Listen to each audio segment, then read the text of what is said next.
ஸ்டாலின் அடிக்கடி சொல்லுவார், பொதுவாக பேசும்போது அவர் எதிர்க்கட்சியாக இருக்கும்போது ஆளுங்கட்சியை பார்த்து என்ன சொல்லுவார்னா, ஆளுங்கட்சி தேர்தல் வாக்குறுதி கொடுக்கின்றன, ஆனால் செயல்படுத்தல் எதுவுமே கிடையாது. இதெல்லாம் பார்க்கின்ற போது சீனி சக்கரை சித்தப்பா சீட்டெளி நக்கப்பா என்ற ஒரு வரி அடிக்கடி அவர் சொல்லுவார். இது அவர் கூட ராயல்ட்டி வரிகள் இன்றைக்கி 2026 தவேக ஆட்சி திமுக அதிமுக என்ற ஒரு நிலைப்பாடை மாற்றி ஒரு புதிய தலைமுறை புது ஜென்ரேஷனை நோக்கி இன்றைக்கி தவேக ஆட்சி வந்திருக்குது. ஆட்சி வந்தோடனே தேர்தல் வாக்குறுதியில் ஊழலை ஒழிப்போம் என்ற நிலைப்பாடு சொன்னாங்க.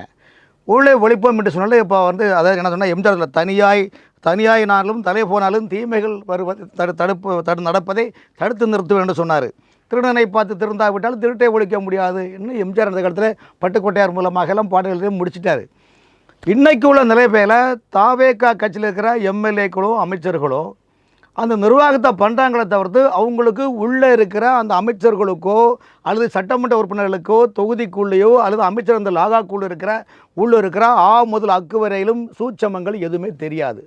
அப்படி என்றால் அமைச்சர்களுடைய லாகாக்களை பார்த்து கொள்வது அந்த துறை சார்ந்த அதிகாரிகள் தான். இப்போ கடந்த திமுக ஆட்சியில் உங்களுக்கு பார்ட்டி ஃபண்டு என்று சொல்லுவாங்க. பாட்டிலுக்கு 10 ரூபான்னு விஜய் அவர்கள் கூட இப்படி சொல்லட்டினார் பிரச்சாரத்தில். ஸோ அந்த பார்ட்டி ஃபண்டு இப்போ கிடையாது. இப்போ பார்ட்டி ஃபண்டு இல்லைன்னு நீங்கள் சொல்கிறீங்க. ஆனால் எல்லா அரசு துறையிலையும் இருக்கிற டெண்டர்கள், உதாரணத்துக்கு ஊராட்சி, பேராட்சி, மராட்சி, மெட்ரோ வாட்டு, டோல் போர்டு, டுவிக்கோ, நெடுஞ்சாலைத்துறை, ஹைவேஸ் துறை எல்லாவற்றிலும் டெண்டர் வைப்பாங்க. அந்த டெண்டரில் 7.5% தனி, 10 தனி, 12 தனி. இது போன முறை திமுக ஆட்சியில் ஈடியே அதுக்கான நிலைப்பாடு காட்டுச்சு. ஸோ இன்னைக்கு உள்ள ஆட்சியில் நீங்கள் பார்ட்டி ஃபண்டு இல்லைன்னு வச்சுடுவோம். எடுக்கிற கான்ட்ராக்டுக்காரங்களே சொல்கிறாங்க, நாங்கள் 5% அதிகாரி கொடுக்குறோன்னு சொல்லி தமிழ்நாட்டில் இருக்கிற எல்லா ஒப்பந்ததாருடைய அசோசியேஷன் தலைவர்களும் டிவியில் பேட்டி கொடுக்குறாங்க. இப்போ அதே நேரத்தில் இன்றைக்கி முதலமைச்சர் என்ன அமைச்சரை கூட்டத்தில் என்ன போட்டாங்கன்னா, அந்த பட்ஜெட் நம்ம தேர்தல் வாக்குறுதியாக 3 கட்டமாக பிரித்து ஃபஸ்ட்டில் இப்போ ஒரு திட்டமும், அடுத்து இடைப்பட்ட நேரத்தில் 2.5 ஆண்டுகள் ஒரு திட்டம், அரசு தேர்தல் வருகின்ற போது 2030 வாக்கில் ஒரு திட்டம் கொண்டு அது 3 அது பிரிச்சுருக்காங்கன்னா அந்த ஃபண்டிங் அலர்ட்டை பொறுத்த வரைக்கும் பண்ணுறாங்க. அதே போல் என்னுடைய பெயரை சொல்லி எங்கள் கட்சியை சொல்லி யாராவது லஞ்சம் கேட்டால் கொடுக்காதீங்கன்னு சொல்லி ஊராக பேச்சு பண்ணாங்க. இந்த விஜிலன்ஸ் தமிழ்நாடு விஜிலன்ஸுடைய இந்த கார்டை இது 25 வருஷமாக லஞ்ச ஒழிப்புத்துறையில் போட்டிருக்க அந்த அட்ரஸ் எல்லாம் டீட்டெயில்ஸ் போட்டிருக்காங்க. அதை என்ன பண்ணால் இன்றைக்கி எல்லாருமே எக்ஸ்போஸ் பண்ணி இப்போ இருக்கிற சீஃப் செக்ரட்டரி அவரும் இதை பண்ணி நீங்கள் பண்ணுங்கன்னு சொல்கிறாங்க. இப்போது மாம்பாக்கம் ஊராட்சி மன்ற தலைவர் வீரா 1,30,000 பணம் வாங்கினார் என்பதை அவர் இது வீடியோ படம் வைரலாகி அவரை கட்சியிலேருந்து நீக்கி அவரை அரெஸ்ட் பண்ணியிருக்கிறாங்க. இப்போ இந்த அரெஸ்ட்டை பொறுத்த வரைக்கும் அவர் ஏற்கனவே வீரா ப்ரெஸ் மீட்டிங் கொடுத்துருக்காரு. என்ன கொடுத்துருக்காருன்னா, இங்கே பாருங்கள், அவர் ஏற்கனவே தெரிஞ்ச நண்பர், எங்கள் நிர்வாகத்தில் கடன் வாங்கி கொடுப்போம் எடுப்போம் எல்லாம் விளக்கம்தான், இதெல்லாம் சகஜம்தான் என்று சொல்கிறாங்க. ஆனால் இதில் என்ன விஷயம்னா, உங்களுக்கு Tiruppur union, Kundathur union, Sriperumbudur union, Kattankulathur யூனியனை பொறுத்த வரைக்கும் எப்பொழுதுமே இப்போ அங்கெல்லாம் பார்த்தீங்கன்னா ரியல் எஸ்டேட்டும் பில்டர்ஸும் அதிகமாகிட்டாங்க. ஸோ அவங்க உள்கட்சி பிரச்சனைகள் நிறைய இருக்குது. ஏற்கனவே அவங்க சொல்கிறாங்க, மாற்றுக் கட்சியிலேருந்து நிறைய பேர் இங்கே எங்களை இருக்க இடமாக்குறாங்க. ஏன்னா ரசிகர் மன்றம் அவர் சொன்னார் பாருங்கள், நாங்கள் உயிரை கொடுத்து கஷ்டப்பட்டு 5 பைசா நாங்கள் சம்பாதிக்கல, தலைவர்னு வருவோம். மாற்றுக் கட்சியிலிருந்து வரர்கள் பல பாஸ்கராக வருகின்றார்கள், பல பேர் பாஸ்கராக வருகின்றார்கள். அவர்கள்லாம் சும்மா சோத்துக்கு வழி இல்லாமல் வராங்க, தான் செய்யக்கூடிய தொழிலை ரன் பண்ணும், தன்னுடைய சேஃப்டி தேவை என்பதுக்காக நிற்கிறாங்க. அப்போ இந்த மாதிரி ஆட்களை நீங்கள் கட்சியில் சாத்துறீங்களா? உண்மையாக உழைத்த உங்கள் ரசிகர் மன்றங்கள் சார், அதில் முக்கியமான கேள்வி நீங்கள் சொல்கிறது நான் புரிஞ்சுக்கிறேன். முக்கியமான கேள்வி, ரசிகர் மன்ற தொண்டராக இருந்து இப்பொழுது கட்சிக்கு வந்த பிறகும் அவர் தவறு செய்து விட்டார் என்பதற்காக உடனடியாக நீக்கியிருக்காரு, சட்டப்படி நடவடிக்கை எடுத்திருக்காரு. அப்போ தொடர்ந்து தன்னுடைய பயணித்தவர் அப்படின்னாலும் கூட நடவடிக்கை எடுக்க தயங்காத முதல்வர் விஜய் அவர்கள் வேறு கட்சியிலிருந்து மாற்று கட்சியிலிருந்து ஆதாயத்திற்காக வேறு காரணத்துக்கோ வந்தவங்களை மட்டும் விட்டுருவாரா? அதாவது ஒரு விஷயம் கேளுங்க, இது வீடியோ வைரல் ஆகிடுச்சு, அதுக்கு ஒரு சொல்யூஷன் கொடுக்கணும். அந்த சொல்யூஷனுக்கான செட்டப் தான். இப்போ 1,30,000 வாங்கினதுக்கு வீடியோ வெளியில் வந்துச்சுன்னு நீங்கள் சொல்கிறீங்க. பல 100 கோடி ரூபா வாங்குறவனுக்கு நீங்கள் அவங்க வீடியோ படம் வெளியே வராமல் எத்தனையோ இன்றைக்கி வியாபாரம் நடந்துட்டு இருக்குது. இதை நீங்கள் எங்கே பண்ணுறீங்க சொல்லுங்கள்? இன்றைக்கி முதலமைச்சர் கையில் உள்ளாட்சித்துறை நிர்வாகம் இருக்குது. உள்ளாட்சித்துறை நிர்வாகத்துக்கு அரசு செயலர் யார்? அரசு துறை இயக்குனர் யார், சென்னை கார்ப்பரேஷன் கமிஷனர் யார், இதில் ஒன்றாவது முதலமைச்சர் இங்கே என்ன நடக்குன்னு பார்த்தாரா? இல்லை. ஏன் பார்த்தாரன்னா ஊழல் என்பதுடைய ஸ்பைனல் கார்டே முதுகுத்தண்டு எப்படி மனிதனுக்கு முக்கியமோ ஊழலுடைய ஒரு சாம்ராஜ்யமே உள்ளாட்சித்துறை தான். அப்போ உள்ளாட்சித்துறை தான் சார் எல்லா கட்டமும் பணம் ரோலிங் வரக்கூடிய இடம் தான். அந்த இடத்துல வந்து இன்றைக்கி அமைச்சர் பதவி போட முதலமைச்சர் கையில் வச்சிருக்காரு.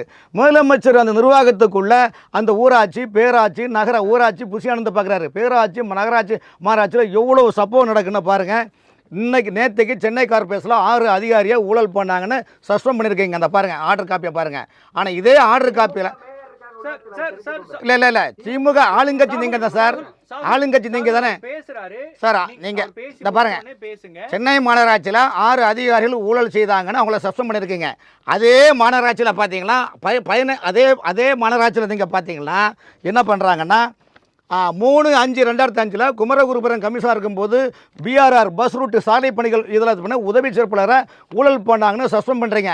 அந்த சஸ்பெண்ட் பண்ணாதான் 2 நாளில் ரீவொர்க் பண்ணி இன்றைக்கி அவங்களுக்கு உயர் பதவி கொடுத்து அழகு பார்க்குறது இதே ஆணையர் தான், இதே மாநகராட்சி தான். எப்படி வருது பாருங்கள். ஆகவே இந்த துறையை பொறுத்த வரைக்கும் முதலமைச்சர் கையில் இந்த நிர்வாகர்கள் பாருங்கள். சென்னை மாநகராட்சியில் ஒரு மண்டலத்தில் ஒரு அதிகாரி அறையில் பீர் பாட்டிலும் தண்ணி பாட்டிலும் வச்சு விஜிலன்ஸ் ரெடி பண்ணால் காப்பியை பாருங்கள்.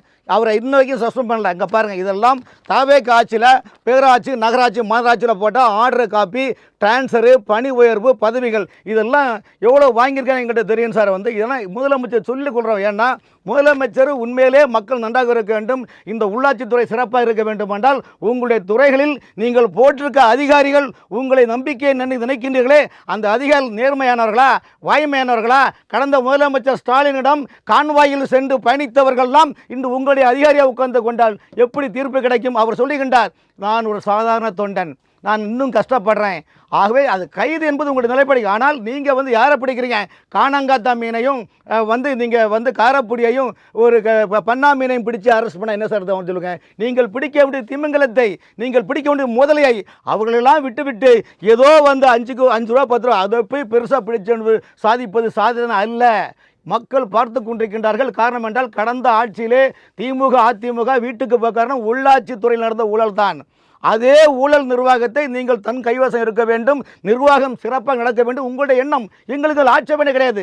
காரணம் என்னவென்றால் இந்த கடந்த 25 ஆண்டு காலமாக இதே தினமலர் பத்திரிகை எவ்வளோ ஊழல்களை அம்பலப்படுத்தினீர்கள், எவ்வளோ விஜிலன்ஸ் நீங்கள் வெளிப்படுத்தினீங்க. ஆகவே தினமலருக்கு இல்லாத அக்கறையாக யாருக்கும் இருக்கின்றது. ஆனால் அந்த நேரத்தில் நாங்களும் இதை மேற்கோள் காட்டுகின்றோம். ஆகவே முதலமைச்சர் கைவசம் வைத்துள்ள இந்த நகராட்சி நிர்வாகத்தில் உங்களுக்கு ஒப்பீனியன் சொல்லக்கூடிய, உங்களுக்கு ஆலோசனை சொல்லக்கூடிய உயர் அதிகாரிகள் நேர்மையானவர்களா, தூய்மையானவர்களா, தமிழக அரசின் வாய்மையை வெல்லும் என்ற முத்திரைக்கு கட்டுப்பட்டவர்களா? எல்லாம் இல்லை இல்லைங்களால் 1000 பதில் சொல்லுவோம்.